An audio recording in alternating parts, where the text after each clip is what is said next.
स्वागत आहे अग्नीच्या कहाणीच्या तिसऱ्या भागात, जिथे निष्ठा, राग, बदला आणि आठवणी सगळं काही एकाच ठिकाणी धडकतं.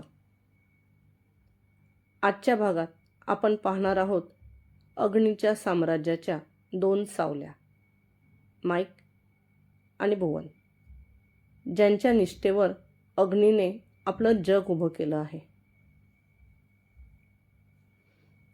त्याने डोळ्यांवरचा गॉगल काढला. एकदा त्या लोगोला आपल्या नजरेने खोलवर न्याहाळलं आणि पुन्हा गॉगल डोळ्यांवर चढवून झपाझप पावलं टाकत तो त्या इमारतीत शिरला. माईक, अग्नीचा सेक्रेटरी आणि बॉडीगार्ड.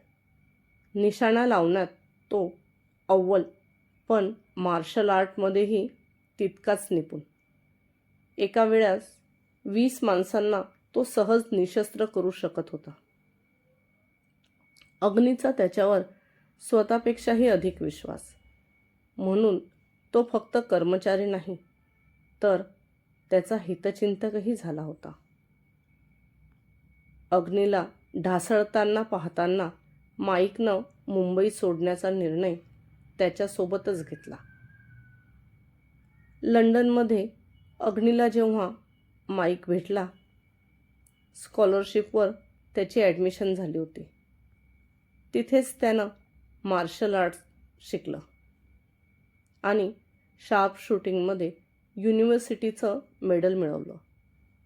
तो एक अव्वल दर्जाचा शार्प शूटर होता. माईक एका ऑफनेसच्या बाहेर सापडला होता. आई वडील कोण हेही त्याला माहीत नव्हतं.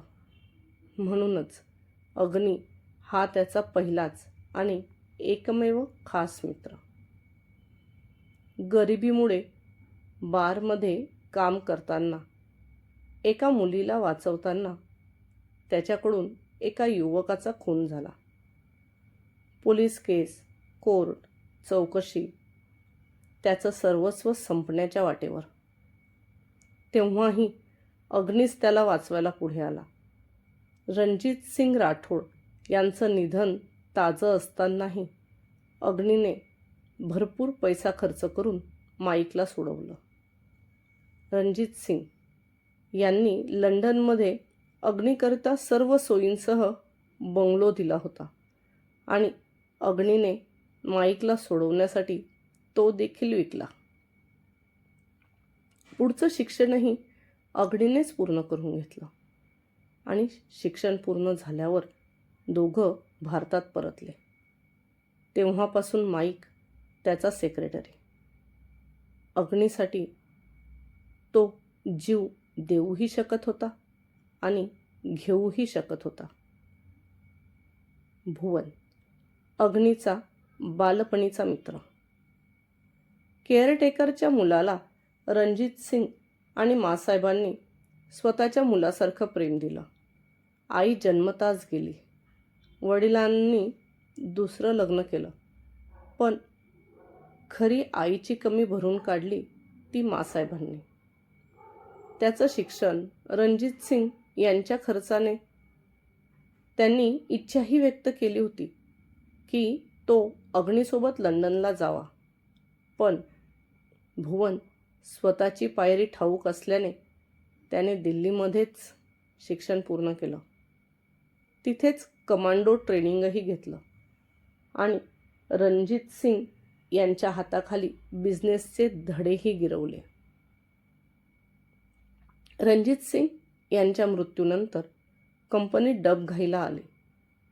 तेव्हा भुवनच रतन सिंग यांना साथ दिली. त्यानंतर तो अग्नीसोबत मुंबई सोडून गेला. त्याची बायको, त्याचा 2 वर्षाचा मुलगा, त्याचा परिवार. अग्नी त्याला मित्र मानायचा, पण भुवन स्वतःला नेहमी नोकरच म्हणत वागवायचा. अग्नी पायऱ्या चढत कॅबिनमध्ये आला. खुर्चीत बसताच त्याची नजर CCTVकडे गेली. वर येताना त्याला 2 कर्मचारी गप्पा मारताना दिसले होते. त्याने माईकला खुणावलं. Give termination letter to whoever it is now. Rathod Industries does not pay anyone to pass time. माईकने मान होकारार्थी हलवली. अग्नीने काम सुरू केलं. तेवढ्यात त्याची पीए मिस शालिनी कॉफी घेऊन आली. बॉडीकॉन ड्रेस, खोलगट गळा, नजरा आपल्याकडे खेचण्याचा स्पष्ट प्रयत्न. पण अग्नी कामात बुडाला की जग विसरायचा.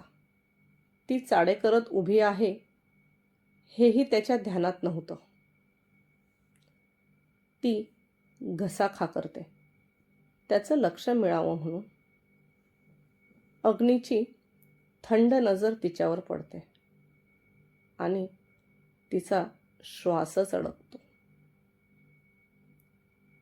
ती शेड्यूल सांगते आणि तो पुन्हा कामात. हाताने तिला निघण्याचा इशारा. ती परतते. अग्नी माईकला बोलवतो. Meeting with Kaira's teacher.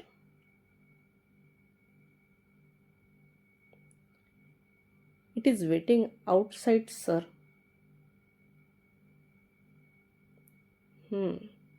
Send her in. कायराची टीचर आत येते. अग्नी थेट मुद्द्यावर येतो. कायरा म्हणत होती तुम्ही तिला कोणत्या तरी झोक्याविषयी सांगितले. ती शांतपणे समजवते. कायराची कंडिशन, 4 भिंतीतलं तिचं असलेलं जग आणि बाहेरच्या जगाची असलेली गरज. म्हणून तिला फोटो दाखवले कारण ती एक्साईट झाली होती. आणि टीचर म्हणून मी तिचे निरीक्षण करत होते. ठीक आहे, पण यापुढे मला सांगूनच करा. अग्नी हातानेच तिला निघण्याचा इशारा देतो. तेवढ्यात भुवन आत येतो. हुकुम, एक नई इन्फॉर्मेशन मिली है. अग्नीची नजर भुवनकडे वळते. शायद इस बार हम टारगेट के बहुत करीब है हुकुम. अग्नीचा राग उफाळतो. मुझे सिर्फ करीब नहीं पहुंचना, मुझे टारगेट को निस्त नाबूद करना है. 2 वर्ष झाले. काय करते तुझी खबरी टीम. भुवन अपराधीपणे मान खाली घालतो. हुकुम, मी प्रयत्न करतोय पण तो हातातून निसटतो. पण यावेळी नाही. मी स्वतः जाऊन तपास करतो. इजाजत दीजिए. अग्नी थोडा शांत होतो. ठीक आहे, पण हे काम लवकर व्हायला पाहिजे. आणि स्वतःची काळजी घे. भुवनच्या चेहऱ्यावर स्माईल येते. तो सलामी देत निघून जातो. दरवाजा बंद होताच अग्नी खुर्चीत टेकून डोळे मिटतो. आणि एक आवाज त्याच्या कानात घुमतो. ओह, यावेळेस जर तू मला पकडू शकला नाहीस ना, तर रात्री सोफ्यावर झोपावं लागेल. सोना.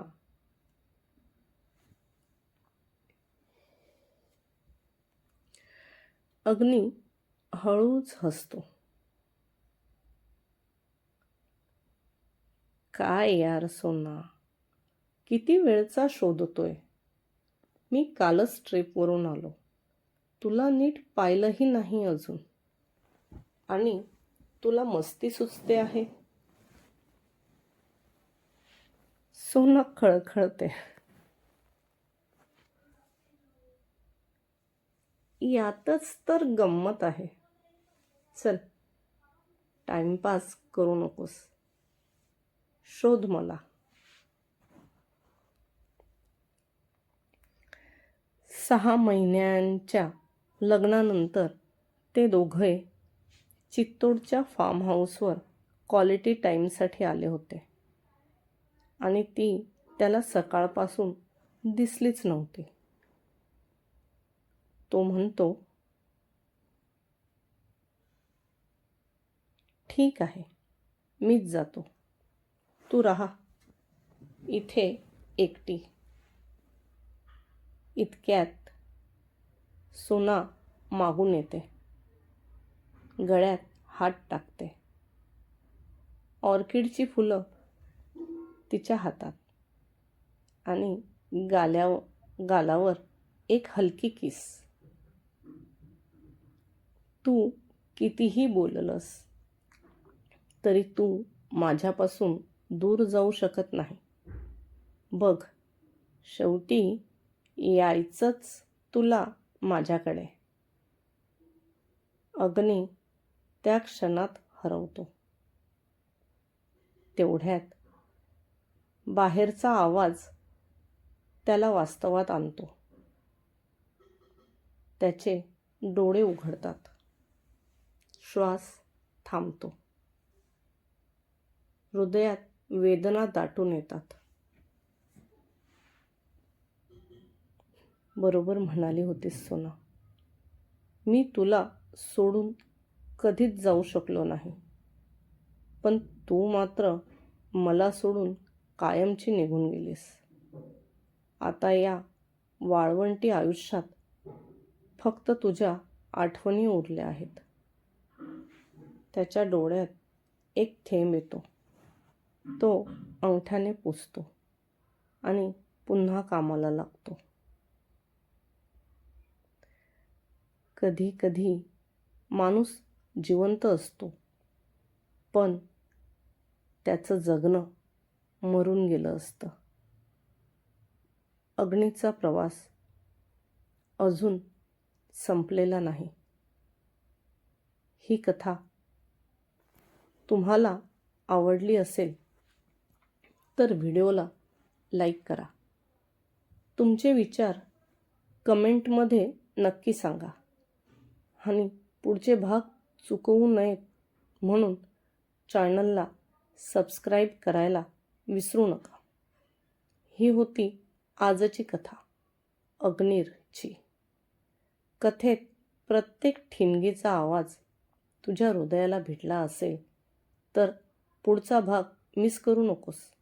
लाईक करा, सबस्क्राईब करा आणि तुमचा एक छोटासा कमेंट माझ्यासाठी खूप मोठी ताकद आहे. पुन्हा भेटूया अग्नीरच्या पुढच्या ज्वालाबिंदूसह. नमस्कार.